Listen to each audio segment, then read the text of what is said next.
वजारत दाखिला ने नवाज दौर में एहतसाब ब्यूरो के सरबराह सैफुर रहमान को कतर से निकालने के लिए मरासला तहरीर कर दिया। कहा गया कि सैफुर रहमान के रेड वारंट तो जारी हो चुके, अब कतर हुकूमत उन्हें डिपोर्ट करे। मुशीर दाखिला कहते हैं सैफुर रहमान की वापसी का इंतजार है, जल्द हकाइक से पर्दे उठेंगे। मलिक साहब ने साथ ही नवाज शरीफ को मुतनब्बा किया कि काले रंग तंजीमों से मिलेंगे तो अपना ही नुकसान करेंगे। आपने कहा कि ये बहुत अच्छे लोग हैं, फिर आप माने के खराब लोग हैं। आज जो लॉ एंड ऑर्डर सिचुएशन इसमें पंजाब में है, अल्लाह रहम करे कि बहुत हालात खराब है। रावलपिंडी की एहतसाब अदालत ने नैब से शरीफ बरादरान के खिलाफ करप्शन के 3 रेफरेंस का रिकॉर्ड तलब करते हुए नवाज शरीफ और शहबाज शरीफ को 28 जुलाई के लिए नोटिस जारी किया, तो वजीर कानून पंजाब ने वजीर दाखिला से सबूत मांग लिया और शरीफ बरादरान के खिलाफ मुकदमात झूठे करार दे दिए। नैब ने जिन 3 रेफरेंसेस का खोलने का जो है वो ऐलान किया है या फैसला किया है, हम उसको वेलकम करते हैं।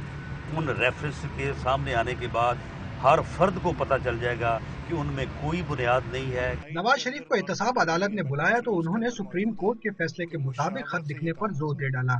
कहा कि चाहे 10 वजीर आजम चले जाएं, सुप्रीम कोर्ट की बात मानना होगी। साथ ही निगरान सेटअप में हुकूमत को टफ टाइम देने का ऐलान भी कर डाला। हमें तो पीपल्स पार्टी भी टफ टाइम देती रही है, माजी में आज भी पीपल्स पार्टी टफ टाइम दे रही है और इलेक्शंस होंगे, आमने सामने आएंगे, मैदान में सब खड़े होंगे तो फिर पता लग जाएगा। और सदर जरदारी से वफादारी का पास रखने वाले गवर्नर पंजाब एक और हाथ आगे निकल गए और कुछ यूं अलकाबाद से नवाजा।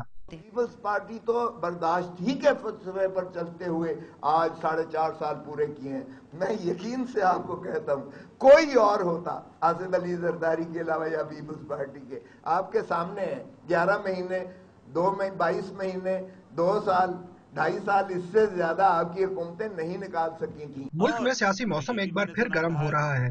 नून लीग की जानिब से सदर जरदारी और पीपल्स पार्टी की हुकूमत पर डाले जाने वाले दबाव के खिलाफ पीपल्स पार्टी भी जवाबी हमलों की तैयारी करती नजर आ रही है।